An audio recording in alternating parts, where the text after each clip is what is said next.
प्रेम से बोलिए आप सभी मेरे साथ, राधे राधे। प्रेम से बोलिए राधे राधे।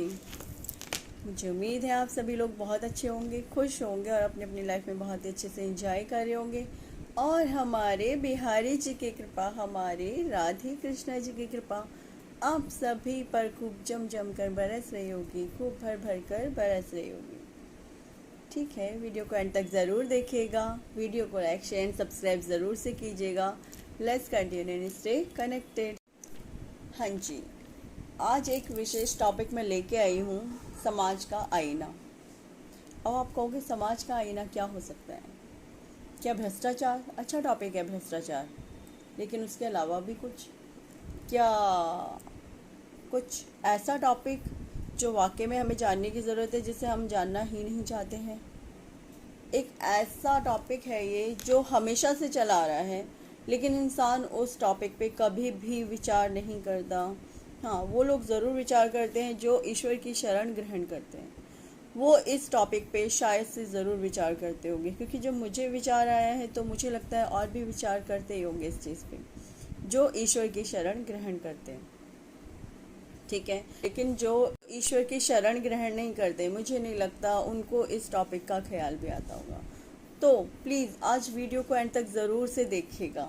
ये बहुत ही इंटरेस्टिंग टॉपिक होने वाला है और टॉपिक का नाम है आज का समाज का आईना, अच्छा और बुरा समय। हाँ जी, अच्छा समय और बुरा समय। मैं शुरू करूँगी एक स्टोरी से। एक छोटी सी स्टोरी लेंगे हम सबसे पहले, उसमें मैं कुछ बातें समझाऊंगी। एक्चुअली मैं इस टॉपिक को ना बहुत टाइम से लेने की सोच रही थी, परंतु मेरे पास पूरे के पूरे जो मुझे तथ्य चाहिए थे ना इस स्टोरी में रखने के लिए, वो मिल नहीं रहे थे। लेकिन आज मेरे पास सारी चीज़ें कलेक्टेड हैं इस चीज़ को लेके, तो मैं आज इस बात में अपनी पूरी बात रख सकती हूँ और कह सकती हूँ। समाज का आईना, अच्छा और बुरा समय। हाँ जी, चलिए शुरू करते हैं हम। अपनी सबसे पहले मैं स्टोरी सुनाती हूँ। नो, अपनी नहीं, एक स्टोरी सुनाती हूँ। ओके, ठीक है, चलिए आगे बढ़ते हैं। हाँ जी, तो स्टोरी कुछ ऐसे है कि एक बार एक आप किसी भी पर्सन को ले लीजिए, आप हो सके तो अपने अपने से भी जोड़ सकते हैं उसे। यही अच्छा होगा कि आप इस स्टोरी को ना आप अपने से ही कनेक्ट कर दीजिए। इससे क्या होगा, आपको ज़्यादा अच्छे से समझ में आ जाएगा। बाकी आप स्टोरी सुनते रहिए, ठीक है ना। तो स्टोरी कुछ ऐसे है कि एक बार एक व्यक्ति, उसका सही समय नहीं था, सही समय नहीं चल रहा था, उसका बहुत ही बेकार समय चल रहा था। उसका बेकार समय कुछ इस प्रकार से था कि वो किसी भी चीज़ में हाथ डाल देता, सारी चीज़ें ज़ीरो हो जाती थी। उसने अपनी लाइफ में बहुत सारे फेलियर्स भी देखे थे, बहुत सारे फेलियर्स मतलब बहुत ज़्यादा। कभी कुछ भी किया उसे फेलियर ही मिला। उसने कितनी भी मेहनत क्यों नहीं की, देखा है ना कैसे किसान खेत जोतता है, कितना सब कुछ उसमें अपनी पूरी मेहनत लगा देता है, लेकिन अंत में केवल एक बारिश के चक्कर में फसल बिल्कुल बेकार हो जाती है। केवल एक बारिश के चक्कर में ही पूरी की पूरी फसल बर्बाद हो जाती है ना। कि अगर सूखा पड़ गया तो फसल बर्बाद हो गई। केवल एक बारिश के चक्कर में पूरी की पूरी फसल का सत्यानाश हो जाता है। इसी प्रकार से होता क्या है कि इंसान पूरी मेहनत कर रहा है, लेकिन कोई ना कोई एक बहुत छोटी सी वजह बन जाती है उसकी मेहनत को चौपट करने के लिए। ठीक है, तो उस इंसान ने ना, उस व्यक्ति ने, आप अपने से रेजोनेट कीजिएगा प्लीज़ इस बात को ना। मैं जो स्टोरी सुना रही हूँ, आप सभी इस चीज़ को अपने से रेजोनेट ज़रूर कीजिएगा। किसी कारण से कह रही हूँ, फिर आपको खुद से समझ आएगी मेरी बात, मैं क्या समझाना चाह रही हूँ। ठीक है ना। तो एक व्यक्ति, उसने अपनी लाइफ में हमेशा फेलियर देखा। ऐसा भी हो सकता है कि अभी आप में से कुछ लोगों ने कभी फेलियर देखा ही ना हो, इसलिए प्लीज़ जब तक मेरी लास्ट तक वीडियो कंप्लीट ना होना, आप कोई भी वीडियो बंद ना कीजिएगा, ज़रूर से पूरी वीडियो सुनिएगा, ठीक है ना।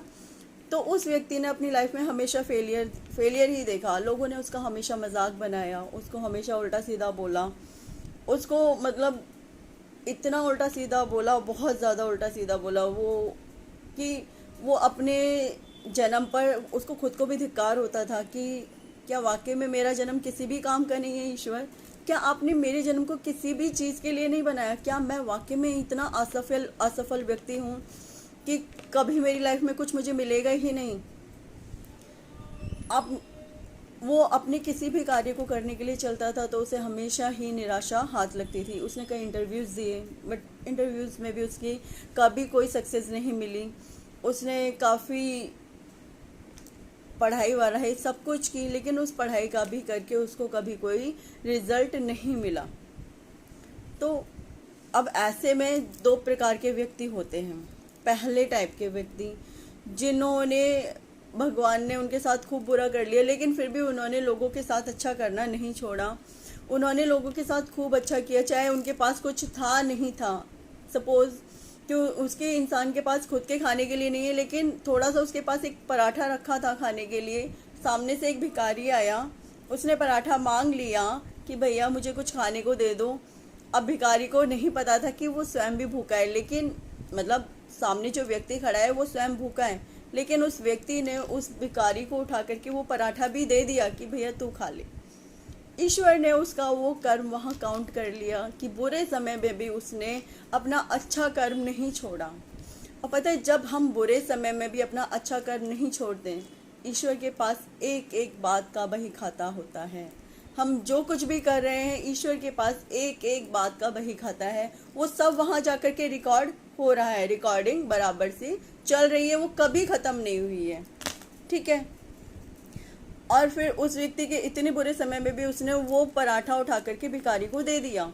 उसके अलावा उसको वो जा रहा था बस से, उसने चाहा कि मैं बस से जाना चाहूँगा, तो बस से जाते समय पर जैसे ही वो बस में चढ़ने के लिए हुआ, बस उसके पास से ही निकल गई।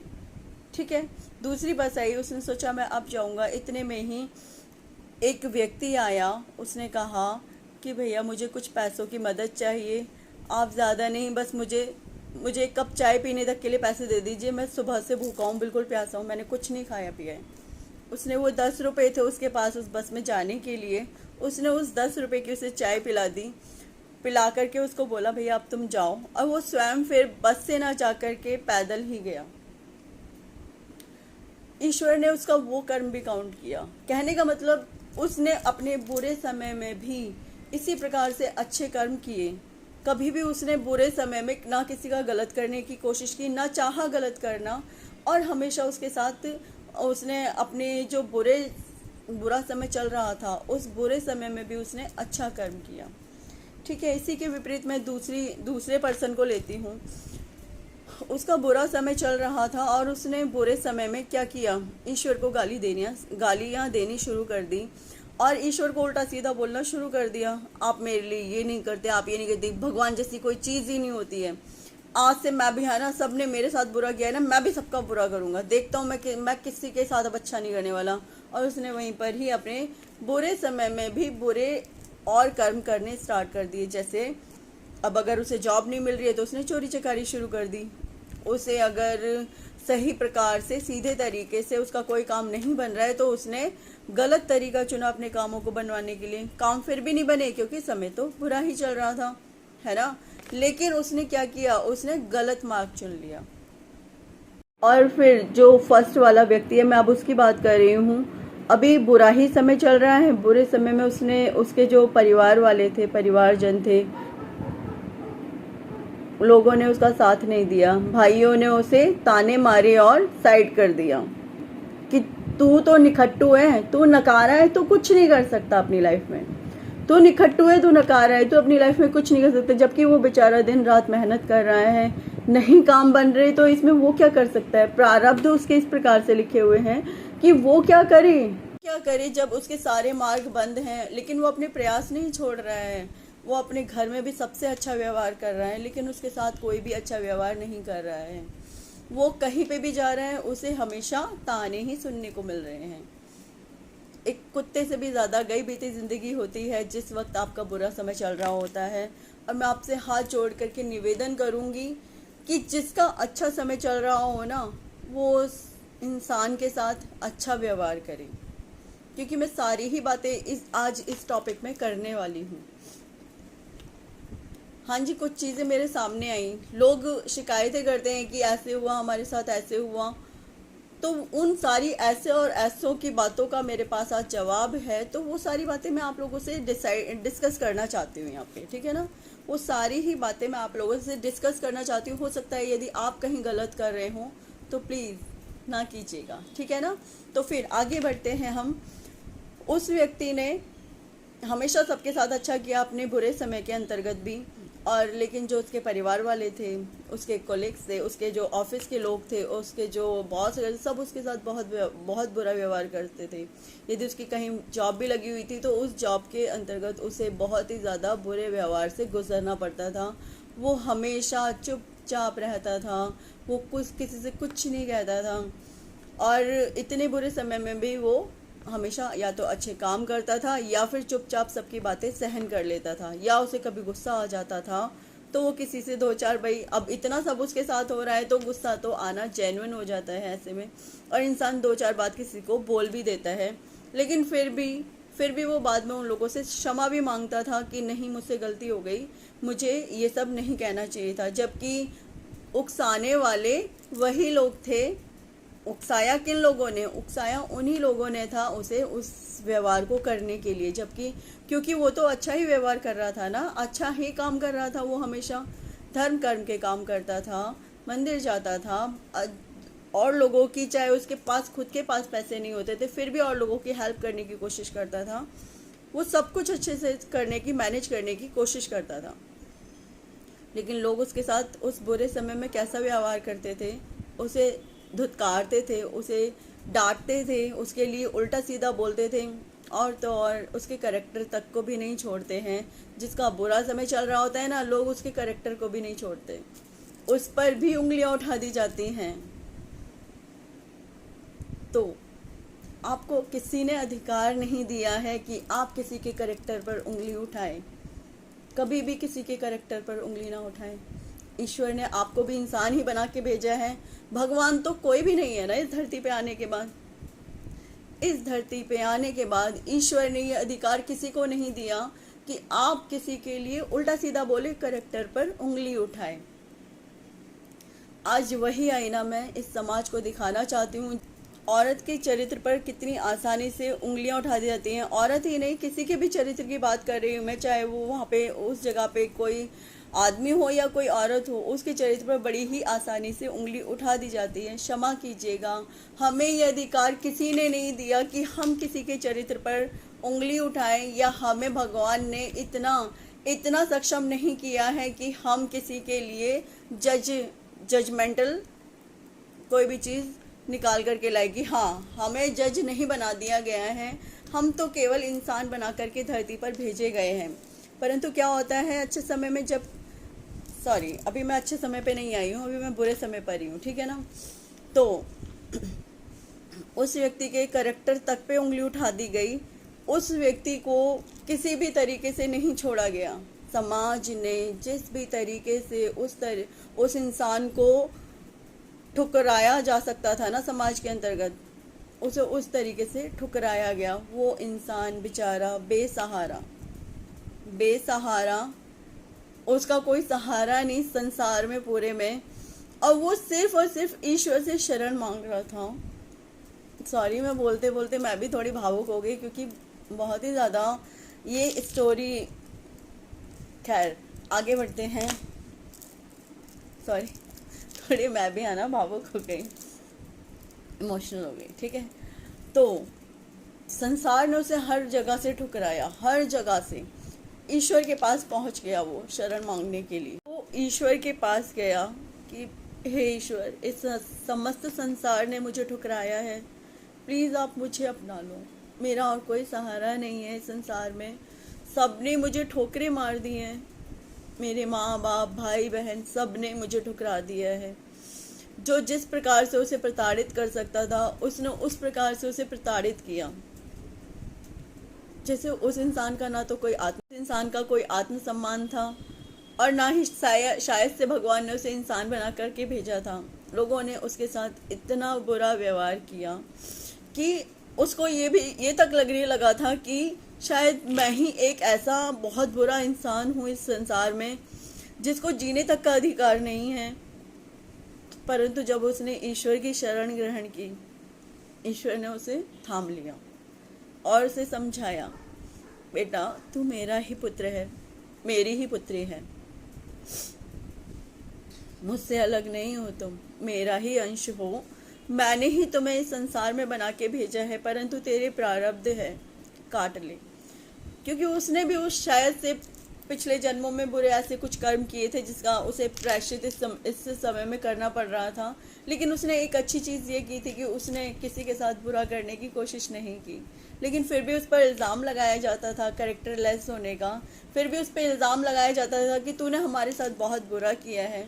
फिर भी उस पर इल्ज़ाम लगाया जाता था कि तू बहुत बुरा इंसान है, कि तू बहुत बुरी इंसान है, कि तू बहुत बुरा इंसान है। मैं यहाँ दोनों के लिए बोल रही हूँ, औरत के लिए भी और आदमी के लिए भी, ठीक है ना। तो आगे भगवान ने उसे समझाया, बेटा तू बुरा नहीं है, तेरा समय बुरा है। ये समय जब जिस दिन खत्म होगा उस दिन तू समाज के सामने एक अच्छा व्यक्ति बनकर ज़रूर से सामने आएगा, ज़रा भी चिंता ना कर। भगवान ने उसे धीरज बंधाया और उसको धीरज हुआ कि मेरे साथ अगर कोई नहीं है ना तो मेरा ईश्वर है। और उसको ये पता था कि ये ईश्वर ना सब देख रहा है, सब जानता है, और एक दिन मेरे साथ भी इंसाफ ज़रूर होगा। कुछ इसी प्रकार से हुआ। समय बदला। समय हमेशा बदलता है। आप कभी भी ये मत सोचिएगा कि समय कभी नहीं बदलता, समय हमेशा से बदलता है। परंतु इस समय के बदलने से कुछ समय पूर्व वो इंसान एक पंडित जी के पास गया। उसने अपनी जन्म पत्री दिखाई पंडित जी को। एज यूजल मैं आपको हर एक वो स्टोरी सुना रही हूँ जो मैंने कहीं से कलेक्ट की हैं, और वो मैं आपको सुना करके समझाना चाह रही हूँ कुछ। प्लीज़ उसे समझने का प्रयास कीजिएगा। उस इंसान ने उठा करके अपनी पत्री बनवाई और पत्री उठा करके पंडित जी को दिखाई। पंडित जी ने वो पत्री ली और देख करके कहा कि बेटा क्या जानना चाहता है मुझसे तू? बताओ बेटी, बताओ बेटा क्या जानना चाहते हो? तो उस व्यक्ति ने कहा, उस औरत ने कहा कि पंडित जी मुझे ये बताइए कि मेरा अच्छा समय कब आएगा और ये बुरा समय अभी कितना और बचा है। पंडित जी ने कहा बेटा अभी तेरा अच्छा समय आने में थोड़ा समय और बाकी है, 1 साल और मान की अभी 1 साल और बुरा समय तुझे झेलना है, फिर उसके बाद तेरा अच्छा ही समय होगा। उसने फिर 1 साल धीरज रखा, 1 साल उसने ईश्वर को समर्पित किया पूरे तरीके से अपने आप को। वो ईश्वर में ही लीन रहने लगा, रहने लगी। वो पूर्ण रूप से ईश्वर को समर्पित हो गए। वो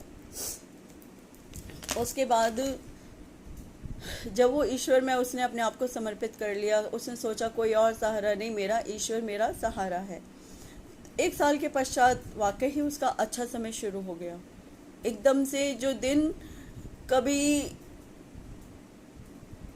उसकी बेइज्जती के बिना नहीं जाते थे, उसके बाद उन अच्छे दिनों में उसे इज्जत मिलनी शुरू हो गई। लोगों का व्यवहार, लोगों का रवैया अचानक से बदलना शुरू हो गया। जिन लोगों ने कभी उसके साथ अच्छा बर्ताव नहीं किया था वो लोग उससे अच्छे से बात करने लगे। वो खुद भी देख के हैरान रहने लगा, वो खुद भी देख के हैरान रहने लगी कि ऐसा क्या हो गया। फिर उसे याद आया कि पंडित जी ने मुझसे एक बार कहा था कि 1 साल पश्चात तेरा बुरा समय कट जाएगा और फिर तेरा अच्छा समय प्रारंभ हो जाएगा। वो वापस से गई पंडित जी के पास कि पंडित जी बताइए ऐसा क्या हुआ कि लोग अचानक से, आप मेरी पत्री देख के बताइए वापस से। पंडित जी ने फिर पत्री उठा ली। पंडित जी ने पत्री देख के कहा कि बेटा आज से तेरा अच्छा समय शुरू हो गया है और ये समय बहुत ही ज़्यादा शुभकारी समय है तेरे लिए। वो फिर वापस से चिंता में डूब गया।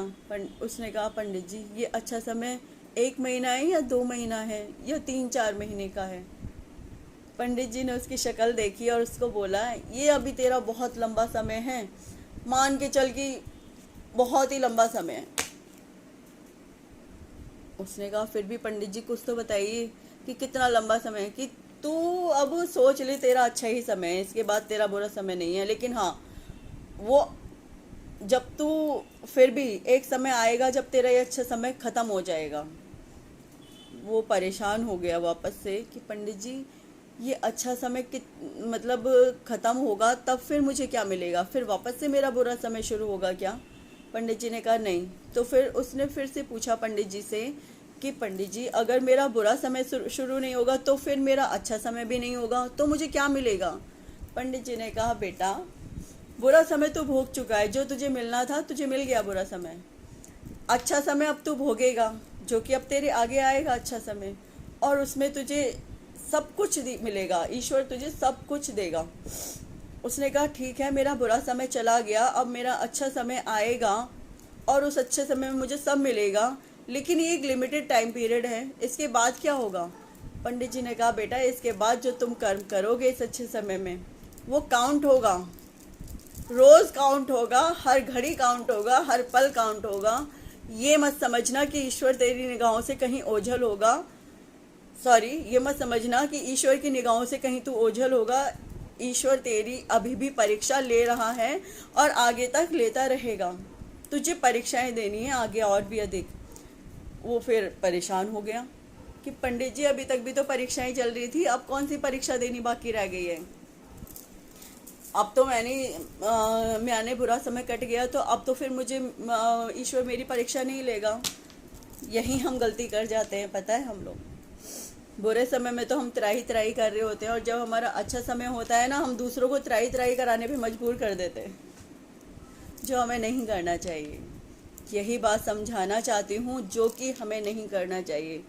आपको क्या लगता है ईश्वर ने आपको वहाँ पर छोड़ दिया फ्री, जाओ छुट्टी, टन टन हो गई, जाओ छुट्टी हो गई? ना ना ना ना ना ना ना, इतनी बड़ी गलत फहमी में मत रहना, ये खुश फहमी मत पालना। ईश्वर डबल परीक्षा ले रहे होते हैं। हाँ जी, कैसे? अब मैं बताती हूँ, सुनिए कैसे। जब हमारा बुरा समय चल रहा होता है तब हमें हर कोई झाड़ रहा है, पकड़ के मार रहा है। ये समझ लीजिए सोने को तपाया जा रहा है, और जिस दिन सोना तपेगा उस दिन निखर करके वो एक क्या बनेगा, आभूषण तैयार होगा। और वो आभूषण जब पहना जाता है तो कितना सुंदर लगता है ना। कुछ इसी प्रकार से हमारा बुरा समय होता है, उस समय हमें तपाया जाता है और हम तपते हैं। कुछ बुरे मार्ग पर अग्रसर हो जाते हैं, लेकिन कुछ पूर्ण रूप से ईश्वर के अधीन होकर के अपने उस बुरे समय को काटते हैं। और जब हम उस बुरे समय को काट रहे होते हैं ना, और जब हमने ईश्वर को ही पूरा साक्षी मान लिया होता है अपने हर कर्म के लिए, तो ईश्वर हमारे उस बुरे समय में भी हमारा साथ देते हैं। हाँ जी, उस बुरे समय में भी वो हमें थाम के रखते हैं कि मेरा बच्चा अगर गिरेगा ना, मैं उसे पकड़ के उठा तो दूंगा, कम से कम मेरा बच्चा गिरेगा मैं उसे पकड़ के उठा दूंगा, उसे मरने नहीं दूंगा, उसे जिंदा लाश नहीं होने दूंगा, उसे उसी वक्त उठा दूंगा जिस भी वक्त वो गिरेगा। तो हमने बुरे समय में हर प्रकार से हम तप लिए, हम एक स्वर्ण आभूषण बन गए। परंतु अच्छा समय आया तो अभी ईश्वर ने क्या क्या सोच कर रखा है? क्या ईश्वर ने हमें छोड़ दिया है इसके आगे? नहीं, ईश्वर ने हमें छोड़ा नहीं है। अब वो बैठकर हमें देख रहे हैं कि अब हम क्या कर रहे हैं। अभी तक तो उन्होंने हाथ ये पकड़ के रखा था कि गोद में उठा करके रखा था कि कोई गिरा ना दे, गिरा देगा तो मैं संभाल लूंगा, तुरंत उठा दूंगा, ठीक है। अब अच्छा समय आए तो ईश्वर ने कहा अब तुम अपने पैरों पर स्वयं खड़े होने लायक हो। अब ईश्वर साथ में खड़े होकर के तुम्हें देख रहे हैं, वो देख रहे हैं कि तुम क्या कर रहे हो। अब अच्छे समय में जिसका बुरा समय चल रहा है, तुम उसके साथ कैसा व्यवहार करोगे? क्या उसे ठोकर मारोगे या उसे कीड़ा मकोड़ा समझोगे? यही बताना चाहती हूँ। जब किसी का अच्छा समय शुरू होना, मैं आप लोगों से हाथ जोड़ करके रिक्वेस्ट करती हूँ, आप ही के भले के लिए कर रही हो ये काम, कि जब भी आपका अच्छा समय शुरू हो या चल रहा हो या आने वाला हो आपका अच्छा समय, तो उस अच्छे समय में आप लोगों की मदद और ज़्यादा कीजिएगा। आपके पास जो कुछ भी हो ना, वो ज़्यादा से ज़्यादा लोगों को डिवाइड कीजिए। आपके पास खाने के लिए 10 रोटी हैं तो उस 10 रोटी में से 5 रोटी लोगों को बांट दीजिए। आपके पास कोई प्रार्थना लेकर के आए, उस प्रार्थना को स्वीकार कीजिए और उसे उसी तरीके से हृदय से लगाइए जिस वक्त आपका बुरा समय चल रहा था और आप चाहते थे कि कोई मुझे हृदय से लगाए ताकि मेरे ये आंसू थम जाए। उस वक्त उसे सहारा दीजिएगा, ना कि ठुकराइएगा, मत कीजिएगा ऐसा। यदि किसी का बुरा समय चल रहा हो तो उसे सीने से लगाओ। अब आप कहोगे मैं तो लड़की हूँ तो मैं किसी को जेंट्स, देखिए मैं ये नहीं कह रही हूँ। सीने से लगाने का अर्थात है उसे रिस्पेक्ट दो, तो उसकी प्रॉब्लम का सॉल्यूशन करो, यदि आप प्रॉब्लम का सॉल्यूशन नहीं कर सकते हो, कम से कम उसे दिलासा दो कि हाँ सब ठीक हो जाएगा। ठीक है ना। और इसके अलावा अब ईश्वर क्या देख रहे हैं, अब हमारी डबल परीक्षा कैसे चल रही है। अब इस अच्छे समय में जो भी हम कर्म करते हैं वो कर्म आगे जाकर के हमारे प्रारब्ध के रूप में हमें मिलते हैं। मैं हमेशा कहती हूँ आपसे कि हम जो कोई भी कर्म कर रहे हैं, जो कुछ भी कर्म कर रहे हैं, वो सब हमारे प्रारब्ध के रूप में हमें मिलते हैं। फिर पंडित जी ने उससे कहा कि बेटा अब तू जो कोई भी कर्म करेगा ना इस अच्छे समय में, उसका फल तुझे आगे आने वाले समय में तब मिलेगा जब तेरा अच्छा समय समाप्त हो जाएगा। अब अगर तू इस अच्छे समय में बुरे कर्म करेगा तो तुझे बुरे परिणाम मिलेंगे, और यदि तू इस अच्छे समय में अच्छे कर्म करेगा तो तुझे परिणाम अच्छे ही भुगतने को मिलेंगे। उस वक्त उसके बाद वो समझ में नहीं आई, लेकिन जब उसका अच्छा समय शुरू हो गया, उसने लोगों के साथ और अच्छा करना प्रारंभ कर दिया था, क्योंकि वो जानता था कि किसी के साथ बुरा करना कितना बुरा लगता है उस इंसान को जिसका बुरा समय चल रहा होता है। शायद मेरी ये बात आपको थोड़ी अटपटी लगी होगी, लेकिन मैं सच कह रही हूँ।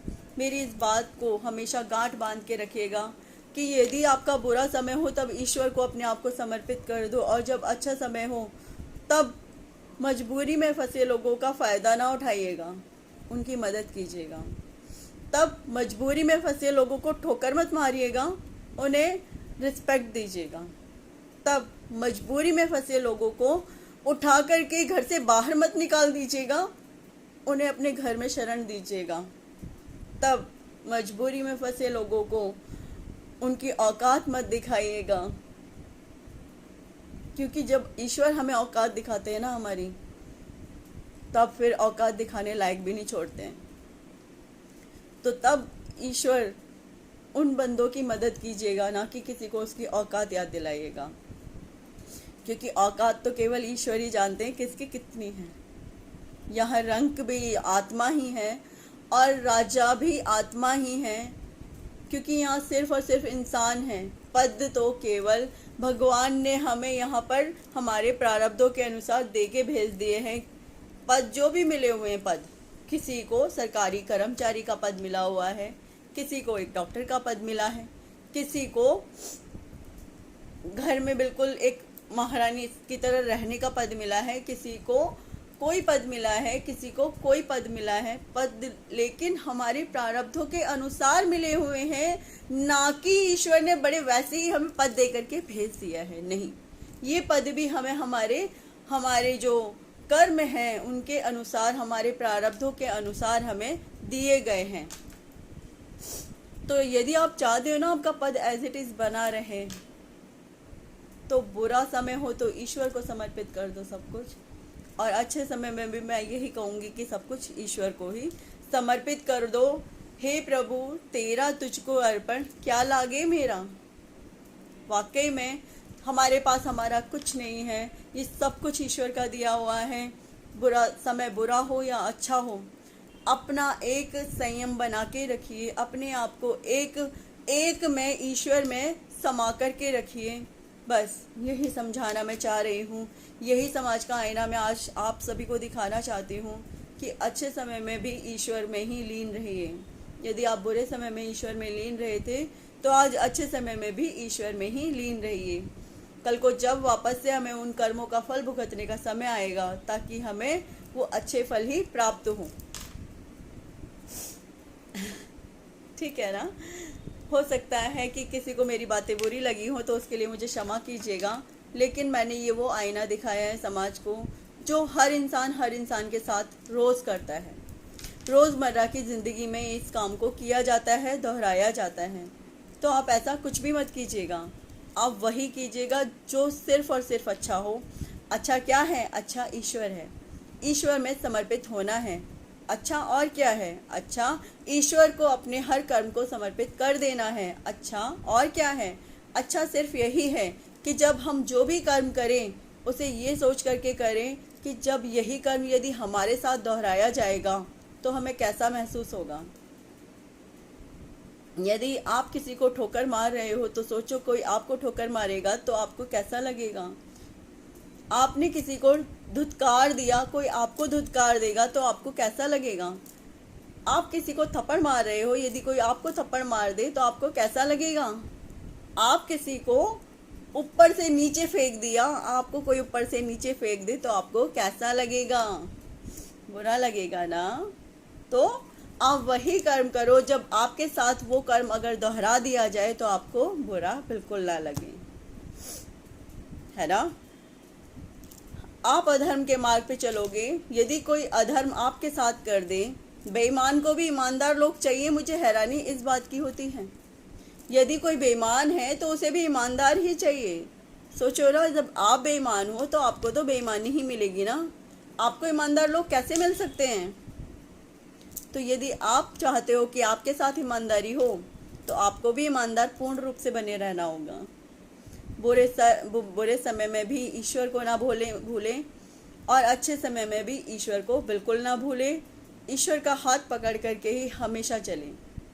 जब आप ईश्वर का हाथ पकड़ के चलेंगे ना तो विश्वास मानिए आपसे गलती से भी कहीं कोई गलती हो ही नहीं सकती है। मुझे उम्मीद है मेरी ये बात आपको अच्छे से समझ में आई होगी। यदि मुझसे कहीं गलती हो गई हो तो प्लीज़ अपना ही बच्चा समझ के क्षमा कीजिएगा, ठीक है ना। और अभी मैं विराम लेती हूँ। इसी के साथ प्रेम से मेरे साथ बोलिए आप सभी राधे राधे।